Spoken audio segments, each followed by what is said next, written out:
Welcome children. In this video, I'll be dealing with the topic population interactions. What are population interactions? In nature, no species can exist in isolation, whether it be a plant species, animal species or microbes. They do not exist in isolation, but interact with members of other species in various ways to form biological communities. So, an interspecific interaction involves association between members of two different species, and this interaction may be detrimental, beneficial or harmless to one of the species or both. Let's see some common interspecific interactions or population interactions. Mutualism, where both the species that are interacting are benefited. Competition, in this both the species are harmed. Predation and parasitism, one species is benefited while the other species is being harmed. Commensalism, one species is benefited while the other species neither benefited nor harmed. Mensalism, one species is harmed while the other species neither benefited nor harmed. Now here signs are assigned. Plus indicates beneficial, minus indicates detrimental and 0 indicates neutral. First let's look into commensalism. Commensalism is an interspecific interaction between members of two different species where one member is benefited. So it is indicated by the sign plus. So the member that is benefited is the commensal. One member is benefited while the other member is neither benefited nor harmed. So that is indicated by 0. So commensalism is represented by plus 0 sign. We can see some of the examples. The first example. Orchids on mango tree. The orchids do not cause any harm to the mango tree. It only stays as a support on the mango tree. It is an epiphyte. And the mango tree is neither benefited nor harmed by the presence of orchid. So the only benefiting organism here is the orchid. It gets a support. Whereas the mango tree, which is the host, is neither benefited nor harmed. Second example is the clownfish found in between the sea anemone. Here the clownfish is being protected from its enemy or its predator. The predator stays away from the tentacles of the sea anemone. These tentacles are studded with stinging cells. So the predators dare not come to the clownfish, and the clownfish stays in between the sea anemone and is being protected. On the other hand, what is happened to the sea anemone? Sea anemone is neither benefited nor harmed. It's not a hindrance.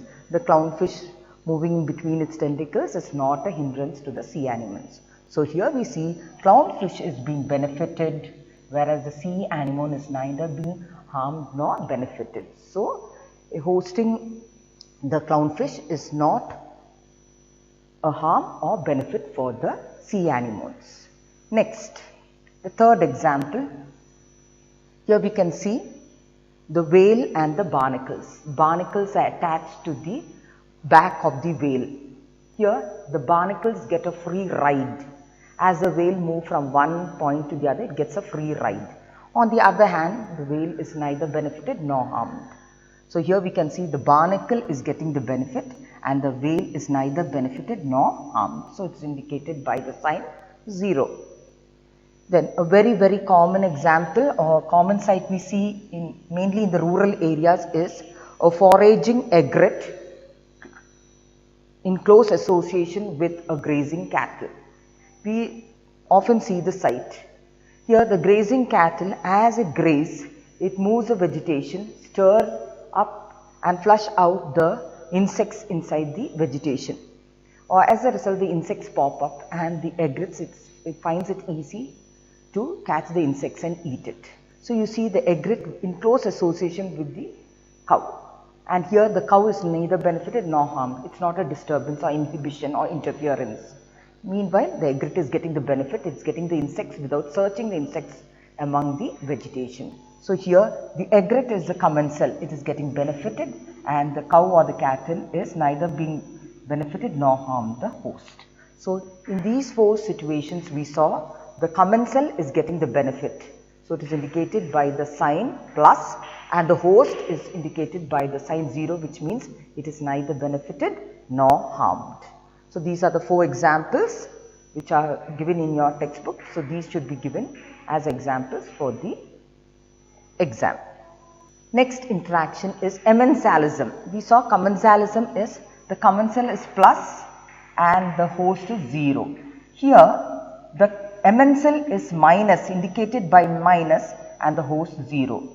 So here the Mensal is being harmed, whereas the host is neither benefited nor harmed. A very good example for this is antibiosis.